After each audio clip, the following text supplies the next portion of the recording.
AICC ಅಧ್ಯಕ್ಷ ಮಲ್ಲಿಕಾರ್ಜುನ್ ಖರ್ಗೆಗೆ ಅನಾರೋಗ್ಯ, MS Ramaiah ಆಸ್ಪತ್ರೆಗೆ ದಾಖಲು, ಚಿಕಿತ್ಸೆ.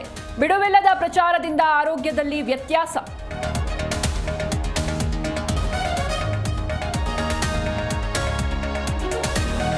ಕೆಲಸದ ಒತ್ತಡದಿಂದ ಹೃದಯಾಘಾತಕ್ಕೆ ಸಾವು, 1.5 ತಿಂಗಳಲ್ಲಿ 5 ಅಧಿಕಾರಿಗಳು ಸಾವು.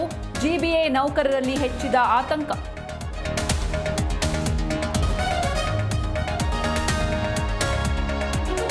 ಹಾಸಿಗೆ ದಿಂಬು ಬೇಡ, ಇಲ್ಲಿಂದ ಶಿಫ್ಟ್ ಮಾಡಿ. ಕ್ವಾರಂಟೈನ್ ಬ್ಯಾರಕ್ನಲ್ಲಿ ದರ್ಶನ್ ಒದ್ದಾಟ, ಜೈಲಾಧಿಕಾರಿಗಳ ವಿರುದ್ಧ ತೀವ್ರ ಅಸಮಾಧಾನ.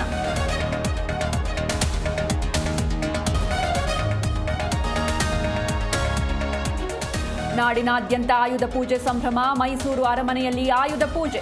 ರಾಜವಂಶಸ್ಥ ಯದುವೀರ್ರಿಂದ ಪೂಜಾ ಕೈಂಕರ್ಯ.